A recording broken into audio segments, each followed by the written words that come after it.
चलिए शुरू करते हैं अपनी क्लास। और ये है हमारा ब्लैक बोर्ड। बच्चों, ब्लैक बोर्ड की मुझे बहुत ज़्यादा याद आ रही थी, इसलिए मैंने सोचा कि इस बार स्लाइड जो है वो ब्लैक बोर्ड के से ही मैं डिज़ाइन करूं, और इसीलिए थोड़ा सा अच्छा रहेगा। नमस्कार बच्चों और प्रणाम सभी को।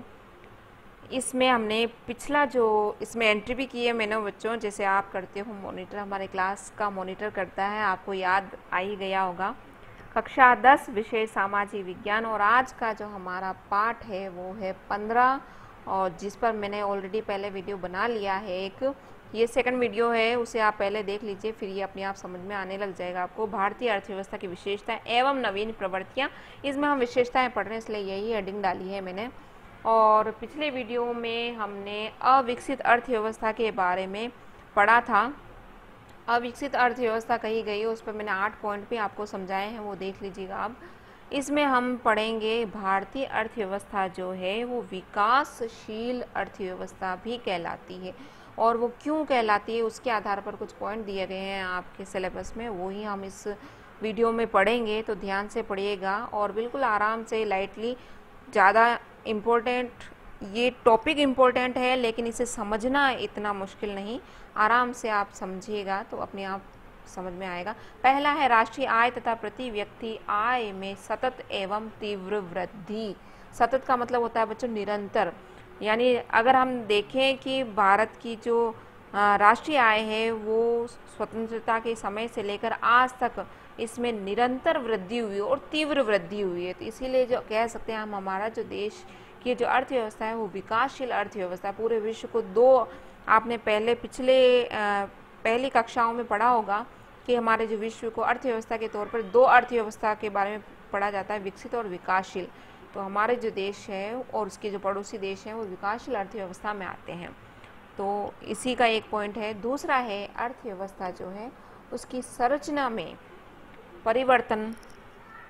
हमारी जो अर्थव्यवस्था उसकी संरचना में परिवर्तन है। पिछले वीडियो में, यानी 14वें पाठ के वीडियो भी हैं, उन्हें भी आप पढ़ लीजिएगा। अगर पढ़ लिया है तो आपको समझ में आ जाएगा कि हमारी जो संरचना है, यानी अर्थव्यवस्था जो क्षेत्रक हैं वो 3 थे: प्राथमिक क्षेत्रक, द्वितीयक क्षेत्रक और तृतीयक क्षेत्रक।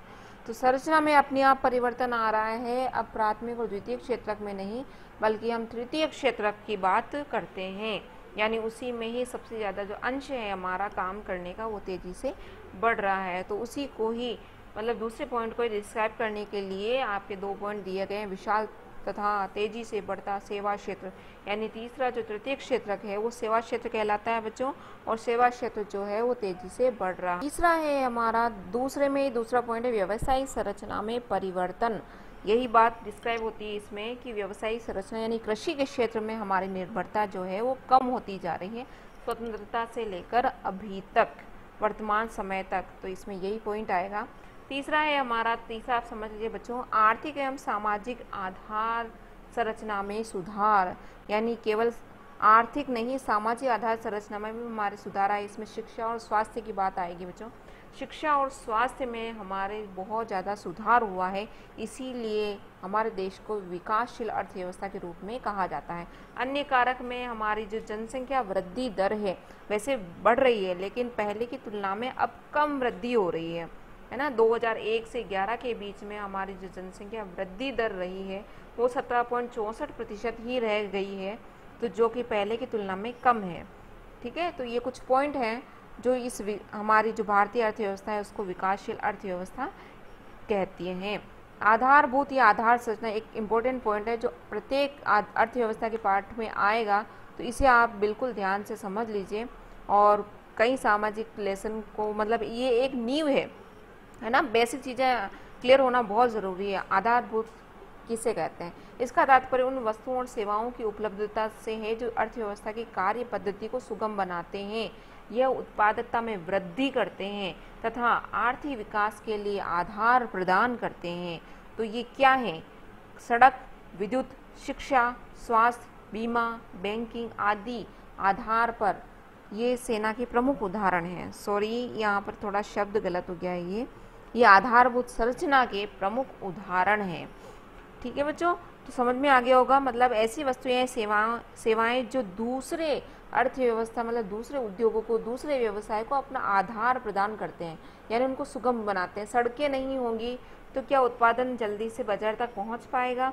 क्या कच्चा माल इसमें व्यवसाय कंपनियों और कारखानों तक पहुंच पाएगा? क्या विद्युत नहीं होगी तो क्या मशीनें चल पाएंगी? शिक्षा और स्वास्थ्य नहीं होगा, जैसे मानव पूंजी में हमने देखा है, तो मानव पूंजी, मानव संसाधन नहीं हो, अच्छे से कार्य नहीं कर पाएंगे। शिक्षा और स्वास्थ्य के बिना, बीमा और बैंकिंग के बिना भी व्यवसाय जो है वो चल नहीं पाते हैं।